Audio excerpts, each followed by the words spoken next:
Sa halip na ibiyahe sa dagat, inihulog mula sa eroplano ang mga supply para sa mga sundalo sa Patag Island bilang bahagi ng balikatan exercises.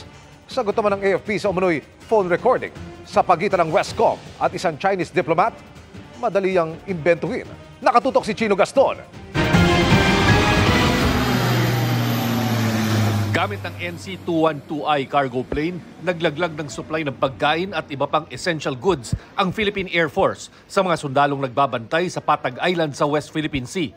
Sa mga litrato mula sa AFP Western Command, makikita kung paano inilaglag ang kahon na nakakabit sa isang parachute. Ang Patag ay isa sa siyam na mga bahura at isla na may military outpost ng Pilipinas sa loob ng exclusive economic zone ng bansa. April 27 ginawa ang airdrop na bahagi ng ginagawang pagsasanay ng US-Philippines 2024 Balikatan Military Exercises sa kanlurang karagatan ng Palawan. Ayon sa AFP, ang airdrop bukod pa sa ikinakasapalang na RORI missions gamit ang mga resupply ships ng Philippine Navy. We saw an opportunity to embed this in the Balikatan exercises as sort of a training.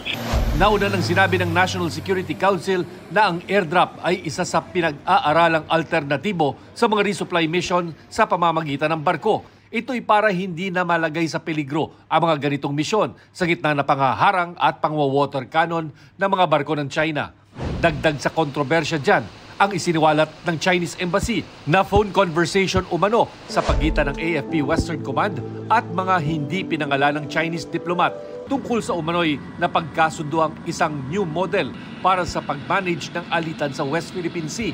Sa isang statement, sinabi ni AFP Chief of Staff General Romeo Browner na madaling imbentuhin ang mga transcript at audio recording gamit ang makabagong teknolohiya.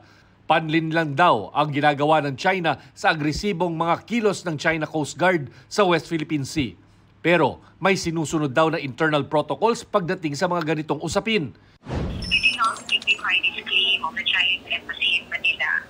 So, ang assessment, sir, it was propaganda by China. And we're only known, sir, no, in their own conversation. We do not want the sir to pag-usapan, pag-usolve all throughout. For us, sir, kung ano po yung internal namin protocols ng military, we act on it accordingly. Ang DFA tinawag na false narrative o hindi totoong kwento ang sinasabing kasunduan ng China at pinag-iingat ang lahat sa paniniwala sa ganito. Ang ganitong taktika ng paglalabas ng mga hindi raw makumpirmang recording ay nagpapakita ng tangkang magdulot ng away at kalituhan. Sa isang pahayag, sinabi ng tagapagsalita ng Chinese Foreign Ministry na ang patuloy na pagtanggi ng Pilipinas na may kasunduan sa China ay nakasisira lang sa kredibilidad nito at nailalagay sa panganib ang kapayapaan sa South China Sea.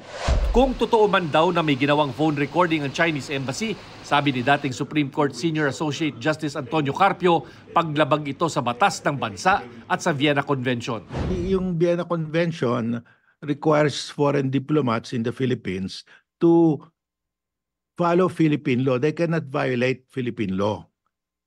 Now, if they violate, they may be immune from prosecution, pero that's a ground to expel them. Para sa GMA Integrated News, Chino Gaston, nakatutok, 24 oras.